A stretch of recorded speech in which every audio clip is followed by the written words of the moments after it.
નમસ્કાર દર્શક મિત્રો, IHRPC ન્યૂઝમાં આપનું હાર્દિક સ્વાગત છે। હું છું આપની સાથે સંધ્યા। તો સમાચારની શરૂઆત કરતા પહેલા નજર કરીશું આજના મુખ્ય સમાચાર પર। ભરૂચમાં સોસાયટીમાં કેસરિયાધારી ભિક્ષુકો ભિક્ષા લેવા આવતા લોકો તૂટી પડ્યા।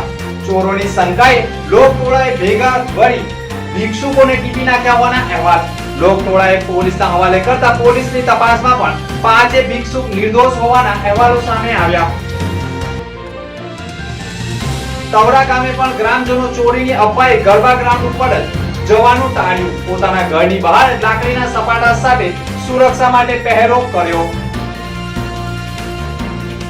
ભરૂચના હોસ્ટેલ ગ્રાઉન્ડ ઉપર આસો નવરાત્રીના સતત બીજા દિવસે પણ ગરબાની રમઝટ જામી। ખેલૈયાઓ મન મૂકીને ગરબે ઘૂમ્યા। પતિએ પત્નીને અંધારામાં રાખી બીજા લગ્ન કર્યા હોવાના ફોટા સસરાએ પ્રથમ પુત્રવધૂને મોકલતા મામલો પોલીસ મથકે। પુત્રવધુએ ભરૂચ એ ડિવિઝન પોલીસ મથકમાં પતિ સાસુ સસરા સામે નોંધાવી ફરિયાદ। ભરૂચ જિલ્લામાં ઘોર કળિયો। ભરૂચમાં સગી બહેને સગા ભાઈ ઉપર શારીરિક અડપલાના આક્ષેપ સાથે ભાઈ અને માતા સામે નોંધાવી ફરિયાદ। ભરૂચ એ ડિવિઝન પોલીસ મથકમાં નોંધાઈ ફરિયાદ। ભરૂચ જિલ્લામાં માં જગદંબાની આરાધનાના પર્વ આસો નવરાત્રીની ઉજવણી કરવામાં આવી રહી છે। ત્યારે ભરૂચ જિલ્લાની શૈક્ષણિક શાળાઓમાં પણ માં જગદંબાની આરાધનાનો પર્વ આસો નવરાત્રીની ઉજવણી કરવામાં આવી રહી છે। ભરૂચની નંદેલાવ ચોકડી નજીક ફેથ કેલવરી સ્કૂલ કાર્યરત છે, જ્યાં પણ બાળકો અભ્યાસ કરે છે। માં જગદંબાની આરાધનાના પર્વ આસો નવરાત્રીને લઈ ફેથ કેલવરીમાં પણ ઉજવણી કરવામાં આવતા વિદ્યાર્થીઓ અને બાળકોએ ઉત્સાહ અને ઉમંગ સાથે ગરબાની રમઝટ બોલાવી હતી, જેની કેટલીક ઝલકો પણ અત્રે પ્રસ્તુત છે।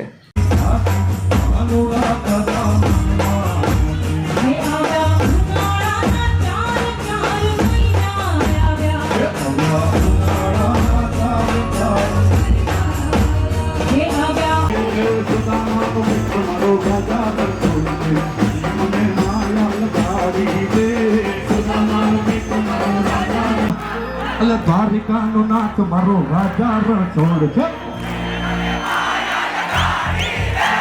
દ્વારિકાનો નાથ મારો રાજા રણછોડ।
દ્વારિકાનો નાથ મારો રાજા રણછોડ છે।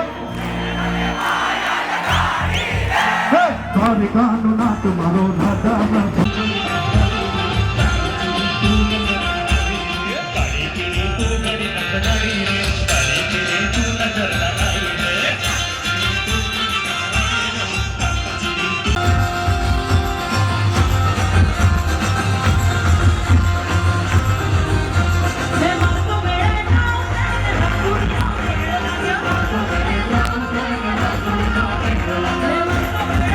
ભરૂચ જિલ્લા અને ગામોમાં મોડી રાત્રિએ લોકો હથિયારો સાથે પોતાના ગામોની સુરક્ષા કરતા હોય તેવા અનેક ચોંકાવનારા વિડીયો સોશિયલ મીડિયા ઉપર ચર્ચાનું કેન્દ્ર બન્યા છે।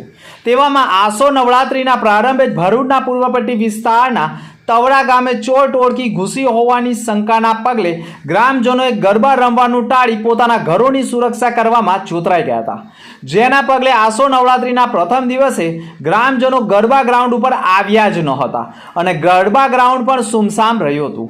અફવાઓની બોલબાલા વચ્ચે હાલ તો ગ્રામજનોમાં પણ ભયનો માહોલ ઊભો થયો છે. આજ દિન સુધી એક પણ ગામના વ્યક્તિએ ચોરોને નજરે જોયા હોય તેવા કિસ્સાઓ સામે આવ્યા જ નથી. માત્ર અફવાઓ વચ્ચે નિર્દોષ લોકો ટીપાઈ રહ્યા હોવાની ફરિયાદો વચ્ચે વિડીયો વાયરલ થઈ રહ્યા છે. આસો નવરાત્રીના બીજા દિવસે સવારે ભરૂચના લિંક રોડ ઉપર આવેલા અયોધ્યાનગર સોસાયટીમાં 5 જેટલા કેસરિયાધારી ભિક્ષુકો ભિક્ષા લેવા આવ્યા હતા, પરંતુ સોસાયટીમાં પ્રવેશતા તેઓ ચોર હોય તેવી શંકાએ સોસાયટીના લોકોએ એકત્ર થઈ 5 ભિક્ષુકોને ઘેરી વળ્યા હતા અને ભિક્ષુકો કંઈ બોલે તે પહેલા તેમની ઉપર કોઈ ટપલી દાવ શરૂ કરી દીધો હતો અને ભિક્ષુકો ચોર છે કે કેમ તે અંગે સ્થાનિક લોકોએ ભરૂચ એ ડિવિઝન પોલીસને જાણ કરતા પોલીસ કાફલો પણ ઘટના સ્થળે પહોંચી ગયો હતો અને લોકટોળા વચ્ચેથી 5 ભિક્ષુકોને સુરક્ષિત પોલીસની ગાડીમાં બેસાડી પોલીસ મથકે લાવવામાં આવતા તેમની પૂછપરછમાં 5 ભિક્ષુકો હોય અને ભિક્ષા લેવા માટે સોસાયટીમાં પ્રવેશ્યા હોવાનું સામે આવતા આખરે પોલીસે પણ હાશકારો અનુભવ્યો હતો. પરંતુ છેલ્લા ઘણા સમયથી ભરૂચ જિલ્લામાં ચોરોની અફવાઓના કારણે નિર્દોષ લોકો લોકટોળાનો ભોગ બની રહ્યા હોવાની ફરિયાદો સામે આવી ગઈ છે. અત્રે ઉલ્લેખનીય બાબત એ પણ છે કે જાહેરમાં જો હથિયાર લઈ કોઈ નીકળે તો પોલીસ ફરિયાદ દાખલ કરતી હોય છે.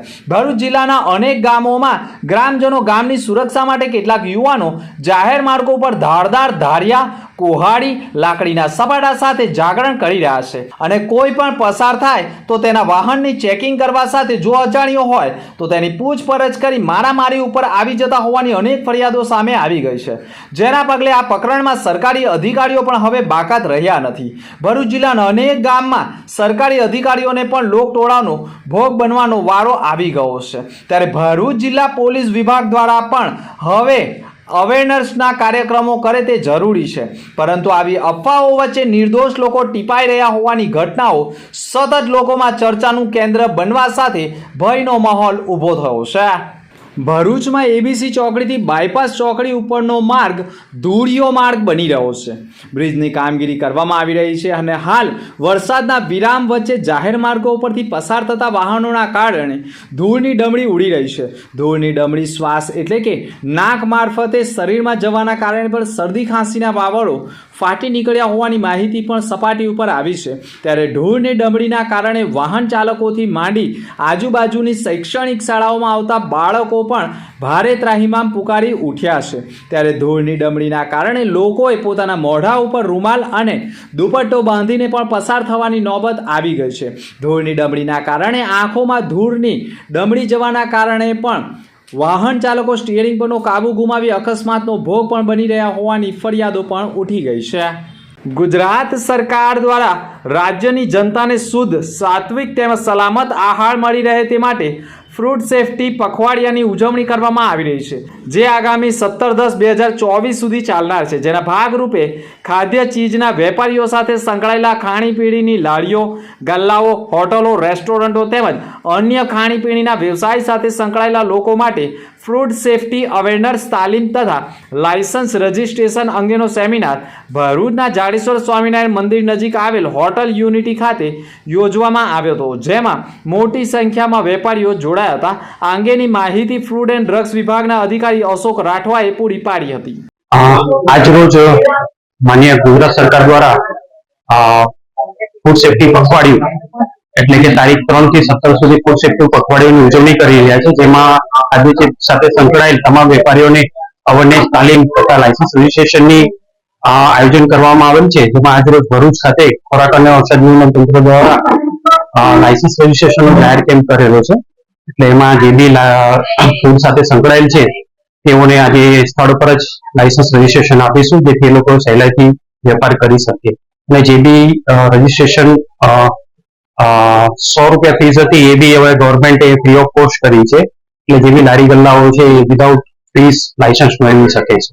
ભરૂચ એ ડિવિઝન પોલીસ મથકમાં લિંક રોડ ઉપરની એક સોસાયટીમાં રહેતી આકાંક્ષા શર્માએ ફરિયાદ નોંધાવી છે, જેમાં તેણીએ આક્ષેપ કર્યો છે કે ફરિયાદીએ ગત તારીખ 28/5/2015ના રોજ હિન્દુ રીતિ રિવાજ મુજબ બિહારના કૃષ્ણ મુરારી શર્મા સાથે લગ્ન થયા હતા અને બંને વચ્ચે લગ્ન જીવન ચાલતું હતું. ગણતરીના મહિનાઓમાં જ બંને વચ્ચે નાની મોટી વાતોમાં ઝઘડાઓ થતા અને તે સમય દરમિયાન ફરિયાદી સગર્ભા થતા તેની સારવાર પણ તેની સાસુ સસરા કે પતિ નહીં કરાવતા તે પિયર આવી હતી અને તેણીએ 11/11/2017ના રોજ બાળકીને જન્મ આપ્યો હતો. તે દરમિયાન ફરિયાદી બાળકી સાથે સાસરીમાં રહેવા આવી ગઈ હતી અને તે દરમિયાન પણ સાસુ સસરાને પતિ મારઝૂડ કરવાનું શરૂ કર્યું હતું અને પતિ ફરિયાદીને કહેતો કે દીકરાને જન્મ કેમ ન આપ્યો અને તારા બાપને કહે કે ઝારખંડ ખાતે મકાન અને જમીન આવેલી છે તે મને નામ પર કરી આપે, નહીંતર હું બીજે લગ્ન કરીશ. અને સાસુ સસરા પણ દીકરાના બીજે લગ્ન કરવાની ધમકી આપતા તે દરમિયાન ફરિયાદીની તબિયત લથડી હોય તે સમયે તદુપરાંત પિયરમાં આવ્યા બાદ પતિ પત્ની કે તેની બાળકીને તેડવા તૈયાર ન હોય, જેથી ફરિયાદી સતત બાળકીના ભવિષ્યને લઈ ચિંતામાં રહેતી. ફરિયાદીને તેના પતિએ સ્મિતા કુમારી નામની યુવતી સાથે હિન્દુ રીતિ રિવાજ મુજબ લગ્ન કરેલા હોય તેવી વાત રવિન્દ્ર કુમારે ફરિયાદીને કરી હતી, જેના કારણે ફરિયાદી સતત ચિંતામાં હતી. શું ખરેખર તેના પતિએ લગ્ન કર્યા છે ખરા તેવી વાત જાણવા માટે ફરિયાદીએ તેના સસરાને ફોન કર્યો હતો અને સસરાએ પણ તેના દીકરાના બીજા લગ્ન કરેલા હોય તેવા ફોટા પણ આખરે ફરિયાદીને મોકલતા ફરિયાદીની પગ તળે જમીન ખસી ગઈ હોય તેવો અનુભવ થયો હતો, જેના કારણે પ્રથમ પત્નીએ છૂટાછેડા ન આપ્યા હોય છતાંય પતિએ બીજા લગ્ન કર્યા હોવાની વાતને લઈ ફરિયાદી તાબડતોબ એ ડિવિઝન પોલીસ મથકે પહોંચી જઈ પતિ તથા સસરા સાસુ સામે ફરિયાદ નોંધાવતા પોલીસે ગુનો દાખલ કરી ધરપકડના ચક્રો ગતિમાન કર્યા છે. વાગરા તાલુકાના ગ્રામ્ય વિસ્તારોમાં થોડા દિવસોથી તસ્કરો ચોરી કરવા આવતા હોવાની ચર્ચાઓએ પંથકમાં ભારે જોર પકડ્યું હતું. અમુક ગામોના લોકો રાત્રિએ જાગીને ચોકીદારી પણ કરી રહ્યા હોવાનું સામે આવ્યું છે, જેના અનુસંધાને વાગરા પોલીસે લોકોને સોશિયલ મીડિયા ઉપર વાયરલ થઈ રહેલા ચોર ટોળકી અંગેના મેસેજથી સતર્ક રહેવા અને કાયદો હાથમાં ન લેવા વિવિધ ગામના આગેવાનો અને સરપંચ સાથે બેઠકો યોજીને અપીલ કરવામાં આવી હતી, જેમાં પોલીસ મથકના ઇન્ચાર્જ પીઆઈ પ્રદીપ વાઘેલાએ પણ અલગ અલગ ગામના સરપંચ આગેવાનોને અપીલ કરી હતી કે ખોટા મેસેજ ખોટી અફવાઓથી દૂર રહેવું અને કાયદો અને વ્યવસ્થા જળવાઈ રહે અને સુલે શાંતિનો ભંગ ન થાય તે ઉદ્દેશથી તકેદારી રાખવા કહ્યું હતું. વધુમાં કોઈ પણ શંકાસ્પદ હિલચાલ જણાય તો તાત્કાલિક પોલીસનો સંપર્ક કરવા અને કાયદો હાથમાં ન લેવા અપીલ કરી હતી. આ બેઠક વાગરા વિલાયત અળગામા સલાદરા રહાટ પહાજ મુલે સાંચણ કલમ પીપલિયા ખંડારી સહિતના ગામોના આગેવાનો તેમજ સરપંચો ઉપસ્થિત રહ્યા હતા. ભરૂચની લક્ષ્મીનારાયણ દેવ કોલેજ ઓફ ફાર્મસી અને ભોલાવ ગ્રામ પંચાયતના સંયુક્ત ક્રમે ભોલાવ ખાતે સફાઈ અભિયાન હાથ ધરવામાં આવ્યું હતું. 2 ઓક્ટોબર ગાંધી જયંતિ નિમિત્તે સ્વચ્છ ભારતના ભાગરૂપે સર્વશ્રેષ્ઠ શ્રદ્ધાંજલિ આપવા હેતુ ઠેર ઠેર સ્વચ્છતા હી સેવા અભિયાન ચાલી રહ્યું છે, જેના ભાગરૂપે લક્ષ્મી નારાયણ દેવ કોલેજના સ્ટાફગણ તેમજ વિદ્યાર્થીઓએ પણ હાથમાં ઝાડુ પકડી સફાઈ અભિયાનમાં સહભાગી બન્યા હતા. ભોલાવ ગામની નારાયણ કુંજ વિહાર સોસાયટી ઉપર પડેલો કચરો તેમજ પ્લાસ્ટિકને એકત્ર કરી લોકોને માર્ગ ઉપર કચરો નહીં ફેંકવા અપીલ કરવામાં આવી હતી. આ પ્રસંગે ભરૂચની Lakshmi Narayan Dev college of ફાર્મસીના professor doctor નિધિ ચૌહાણ, નિશી દેસાઈ, જાબેર તસ્નીમ તેમજ મોટી સંખ્યામાં કોલેજના વિદ્યાર્થીઓ, ભોલાવ ગ્રામ પંચાયતના સરપંચ નિમિષાબેન, ઉપસરપંચ યુવરાજસિંહ, તાલુકા પંચાયત સભ્ય યોગિતાબેન, પંચાયત સભ્ય બાબુભાઈ પ્રજાપતિ સહિત પંકજ પટેલ પણ ઉપસ્થિત રહ્યા હતા અને સફાઈ અભિયાનને સફળ બનાવ્યું હતું. ભરૂચની એક સોસાયટીમાં રહેતી યુવતીએ ભરૂચ એ ડિવિઝન પોલીસ મથકમાં ફરિયાદ નોંધાવી છે, જેમાં તેણીના આક્ષેપ સામે ખુદ પોલીસ પણ ચોંકી ઉઠી હતી અને ફરિયાદીએ નોંધાવેલી ફરિયાદમાં આક્ષેપ કરવામાં આવ્યા હતા કે ફરિયાદીના પિતા અવસાન પામ્યા છે અને ઘરમાં ભાઈ અને માતા સાથે રહી ફરિયાદી રહે છે અને ફરિયાદીએ એવા પણ આક્ષેપ કર્યા છે કે તેનો સગો ભાઈ ફરિયાદી સાથે અડપલા, દાબદૂબ સહિત ગંભીર પ્રકારના અડપલા કરતો હોય અને આ વાત ફરિયાદી પોતાની માતાને કરતી હોય તો ભાઈનું જ ઉપરાણું માતા લેતી હોય તેવા આક્ષેપ સાથે ફરિયાદ નોંધાવી હતી, જેના કારણે ભરૂચ એ ડિવિઝન પોલીસ મથકમાં ફરિયાદીની ફરિયાદના આધારે પોલીસે ફરિયાદીની સગી માતા અને તેના ભાઈ સામે ફરિયાદ દાખલ કરી કાયદેસરની કાર્યવાહી કરી છે. ભરૂચ જિલ્લાના ઝઘડિયા તાલુકાના ઉમરલાની એક યુવતી સાથે વિદેશ મોકલવાના નામે કથિત ₹10 લાખ ઉપરાંતની છેતરપિંડી કરવામાં આવી હોવા બાબતે યુવતીના પિતાએ પોલીસમાં ફરિયાદ નોંધાવી હોવાના અહેવાલો સામે આવ્યા છે. ઉમરલા પોલીસમાંથી મળતી વિગત મુજબ ઝઘડિયા તાલુકાના ઉમરલા ગામે રહેતી યાત્રીબેન નીતિનભાઈ પટેલ નામની યુવતી વડોદરા ખાતે અભ્યાસ કરે છે. આ યુવતીને વધુ અભ્યાસ માટે કેનેડા જવાનું હોવાથી ત્યાંથી Sheridan college institute of technology and advanced learning ખાતેથી કોલેજનો ઓફર લેટર મંગાવ્યો હતો, જેમાં કોલેજની ફી ભરવાની હોવાથી યાત્રીબેને વિદેશ મોકલવાનું કામ કરતા વિપુલભાઈ જગદીશભાઈ ચૌહાણનો સંપર્ક કર્યો હતો. વિપુલભાઈએ યાત્રીબેનને જણાવ્યું હતું કે અભ્યાસની ફીના ₹10,11,000 ભરવાના થશે. તેમ કહીને ખુશી ફાઇનાન્શિયલ સોલ્યુશન ફંડ નામની સંસ્થામાં બેંક ખાતામાં જમા કરાવવા કહ્યું હતું. ત્યારબાદ યાત્રીબેનના પિતા નીતિનભાઈએ ગત તારીખ 6 મે 2024ના રોજ ઉમરલાની બેંકમાં પોતાના એકાઉન્ટમાંથી ₹10,11,000 ખુશી ફાઇનાન્શિયલ સોલ્યુશન ફર્મના એકાઉન્ટમાં જમા કરાવ્યા હતા. ત્યારબાદ વિપુલભાઈએ કહ્યું હતું કે કોલેજની ફી તેમણે ભરી દીધી છે. પેમેન્ટ કન્ફર્મેશન માટેના 2 લેટરો મોબાઈલના વોટ્સએપ ઉપર મોકલ્યા હતા, જેમાં ઓસ્ટ્રેલિયાનું સરનામું લખેલ હતું અને નીચે ચૂકવણી કરનાર તરીકે યાત્રીબેનનું નામ, ઈમેલ અને મોબાઈલ નંબર લખેલ હતા, જેમાં ડિટેલમાં શેરિડન કોલેજનું નામ અને બિલ ચૂકવણીમાં તેનો એકાઉન્ટ નંબર અને એમાઉન્ટ કેનેડિયન ડોલર $8,417.34 લખેલ હતું, જે બીજી રસીદમાં ટ્રાન્ઝેક્શન નંબર અને એમાઉન્ટ કેનેડિયન ડોલરમાં પણ શંકાસ્પદ લાગી હતી, જેના કારણે તપાસ કરતા છેતરપિંડી થઈ હોવાનો અનુભવ થતાં તાત્કાલિક તેઓ પોલીસ મથકે પહોંચ્યા હતા અને ઉમરલા પોલીસ મથકમાં ₹10,11,000ની છેતરપિંડીની ફરિયાદ નોંધાવી હતી. ભરૂચના હોસ્ટેલ ગ્રાઉન્ડ ખાતે પોલીસ પરિવાર દ્વારા પણ ગરબા મહોત્સવનું આયોજન કરવામાં આવ્યું છે, જેમાં આસો નવરાત્રિના બીજા દિવસે પણ રંગત જામી હતી. મા જગદંબાની આરાધનાનો પર્વ એટલે આસો નવરાત્રિ. નવરાત્રિ ઉત્સવ ઉમંગ અને ભક્તિ સાથે પણ ચાલી રહ્યો છે, જેના ભાગરૂપે ભરૂચમાં પ્રથમ વખત હોસ્ટેલ ગ્રાઉન્ડ ખાતે ગરબાનું આયોજન કરવામાં આવ્યું છે.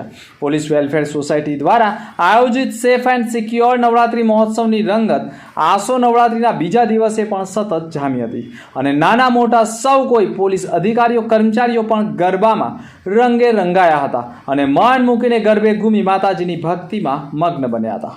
ભરૂચ શહેરના બોલાવ વિસ્તારમાં આવેલી ઓકિઝલિયમ સ્કૂલના બાળકોમાં રહેલી સુસુપ્ત શક્તિઓ બહાર લાવવા માટે અનેક ખેલકૂદની સ્પર્ધાઓ રમાડવામાં આવે છે, જેના ભાગરૂપે 4 અને 5મી ઓક્ટોબરના રોજ ઓકિઝલિયમ સ્કૂલ ખાતે ઇન્ટર સ્કૂલ કબડ્ડી ચેમ્પિયનશિપનું સ્પર્ધાનું આયોજન કરાયું હતું, જેમાં ભરૂચ જિલ્લાની અલગ અલગ 7 સ્કૂલના વિદ્યાર્થીઓએ ઉત્સાહ ઉમંગ સાથે ભાગ લીધો હતો.